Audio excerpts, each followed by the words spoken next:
যশোরের মনিরামপুর উপজেলার ঢাকুরিয়া বাজার বণিক সমিতির ত্রিবার্ষিক নির্বাচনে সভাপতি হিসেবে আব্দুল হান্নান গাজী এবং সাধারণ সম্পাদক হিসেবে আবেদুর রহমান টুকুন বিজয়ী হয়েছেন।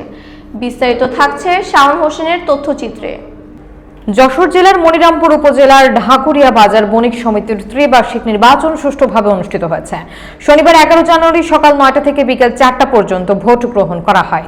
নির্বাচনের সভাপতি পদে 2 জন এবং সাধারণ সম্পাদক পদে 2 জন প্রার্থী প্রতিদ্বন্দ্বিতা করেন। সভাপতি পদে মোটরসাইকেল প্রতীকে বর্তমান সভাপতি রাশেদ আলী এবং চেয়ার প্রতীকে আব্দুল হান্নান গাজী নির্বাচন করেন। সাধারণ সম্পাদক পদে মই প্রতীকে বর্তমান সাধারণ সম্পাদক ইসরাফিল হোসেন এবং ফুটবল প্রতীকে আবেদুর রহমান টুকুন প্রতিদ্বন্দ্বিতা করেন। নির্বাচনের সভাপতি পদে 491টি এবং সাধারণ সম্পাদক পদে 489টি ভোট প্রদান করা হয়। সভাপতি পদে আব্দুল হান্নান গাজী 342 ভোট পেয়ে বিজয়ী হন।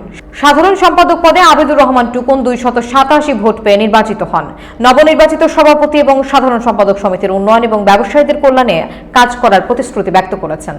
ভোটার উপস্থিতি মাশাআল্লাহ 96.68 ভাগ। মোট ভোটার সংখ্যা ছিল 513 এবং আমরা উপস্থিত পেয়েছি 495।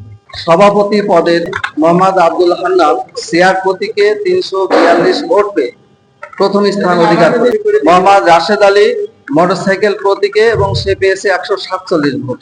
সাধারণ সম্পাদক পদে মোহাম্মদ আবেদুর রহমান টুকুন সে ফুটবল প্রতীকে 287 ভোট পেয়ে প্রথম স্থান অধিকার করেছে। ইসরাফিল হোসেন মই মার্কায় সে পেয়েছে 202 ভোট।